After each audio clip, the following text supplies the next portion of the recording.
पहाड़ समाचार की शुरुआत करते हैं। रुद्रप्रयाग दौरे पर सीएम पुष्कर सिंह धामी। सीएम धामी ने लिया पांडवों का आशीर्वाद। पांडव नृत्य में भी सीएम धामी ने की शिरकत। पर्यटन गांव सारी में सीएम का रात्रि विश्राम। पर्यटन और चारधाम यात्रा को बढ़ावा देना मकसद।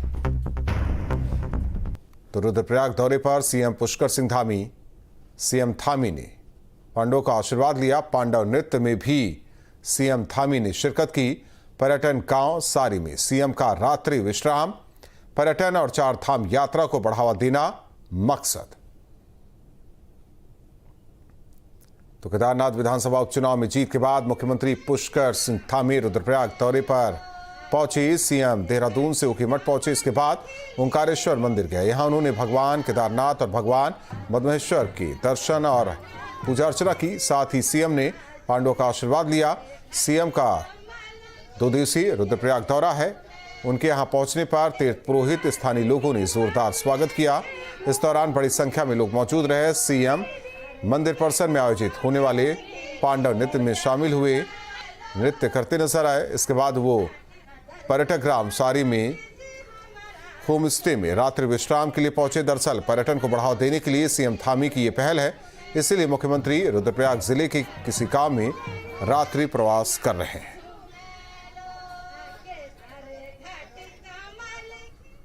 उत्तराखंड में चारों धामों की शीतकाल यात्रा 8 दिसंबर को सीएम धामी करेंगे यात्रा का शुभारंभ। ऊखीमठ में पूजा अर्चना के साथ आगाज।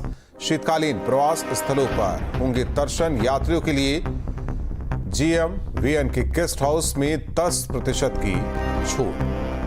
तो शीतकालीन चारधाम यात्रा का शुभारंभ 8 दिसंबर को सीएम धामी करेंगे।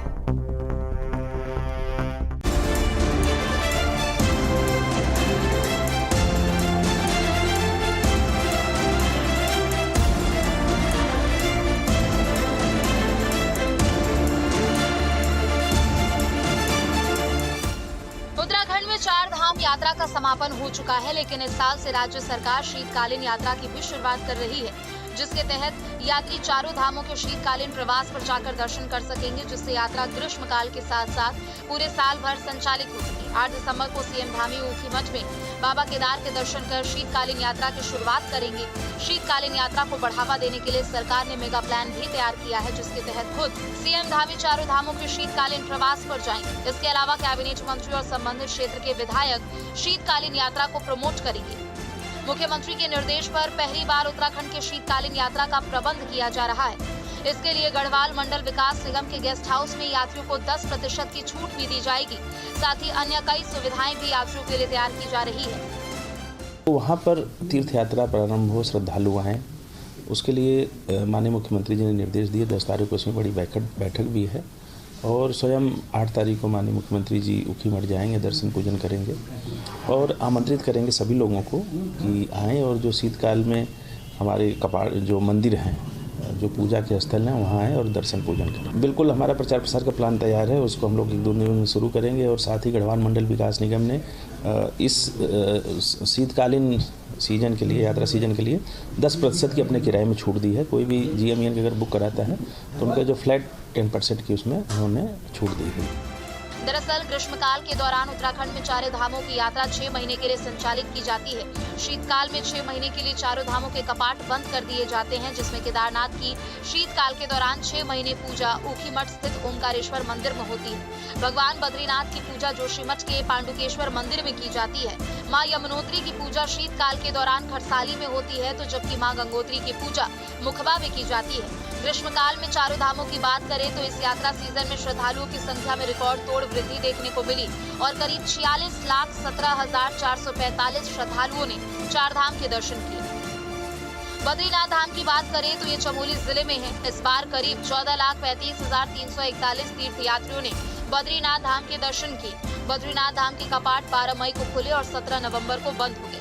वहीं केदारनाथ धाम रुद्रप्रयाग जिले में केदारनाथ धाम के कपाट 10 मई को खुले थे। 10 मई से लेकर 3 नवंबर को कपाट बंद होने तक करीब 16,52,076 तीर्थ यात्री केदारनाथ धाम के दर्शन के लिए पहुंचे। उत्तरकाशी जिले में स्थित गंगोत्री धाम के कपाट भी 10 मई को खोले गए थे और धाम के कपाट 2 नवंबर को सबसे पहले बंद हुए। इस यात्रा सीजन में 8,15,273 श्रद्धालुओं ने गंगोत्री धाम के दर्शन किए। यमुनोत्री धाम के कपाट 10 मई को खुले और 3 नवंबर को बंद हुए थे और इस बार तकरीबन 7,14,755 श्रद्धालुओं ने यमुनोत्री धाम के दर्शन पूजन किए।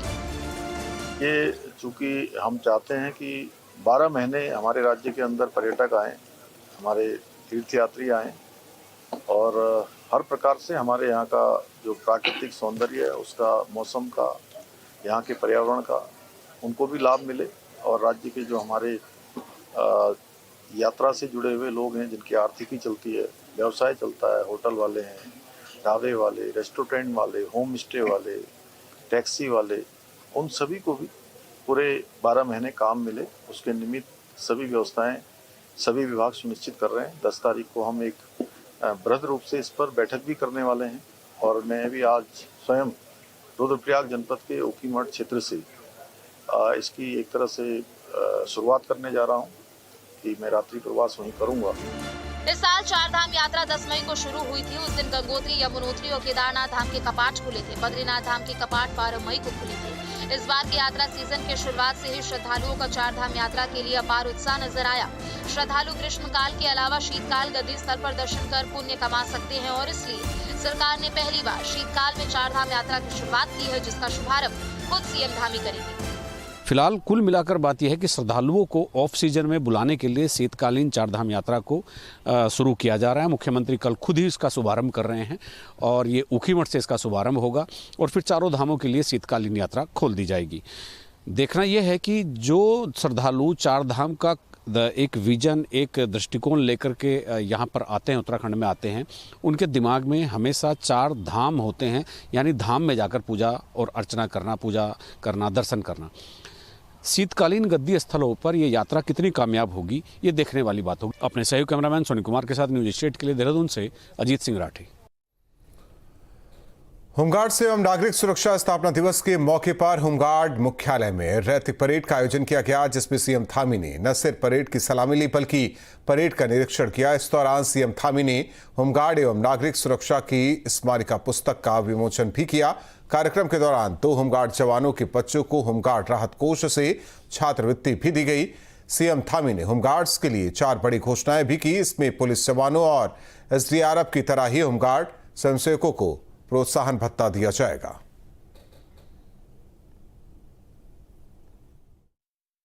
अधिकारियों को सबको मैं बहुत बधाई देता हूं, उनके पारिवारिक जनों को भी बहुत शुभकामनाएं।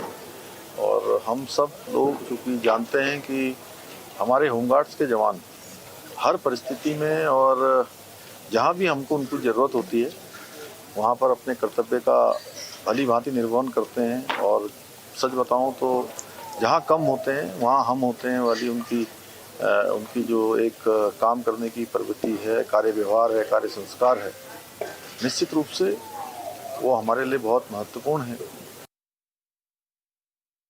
हम उनके हर प्रकार से उन्नयन के लिए और जिस प्रकार से अभी जो हमारे बर्फीले स्थानों पर एसडीआरएफ के जवानों को जो भत्ता दिया जाता है, हमने कहा है उसी प्रकार की व्यवस्था उनके लिए भी करेंगे। आगे चलकर ये जवान हमारे लिए और अच्छा काम करें, उसके लिए जो भी राज्य सरकार की तरफ से हमारे को डीजी होमगार्ड्स के द्वारा भी कुछ बातें कही गई हैं, हम उन सभी पर अमल करेंगे। मुख्यमंत्री पुष्कर सिंह धामी ने खटीमा में अपने आवास पर जनता से संवाद किया, लोगों से उनकी समस्याएं सुनी, संबंधित अधिकारियों को समस्याओं के निस्तारण के निर्देश दिए। सशस्त्र झंडा दिवस के अवसर पर सैनिक कल्याण एवं पुनर्वास अधिकारी ने मुख्यमंत्री को उनके आवास पर झंडा लगाया।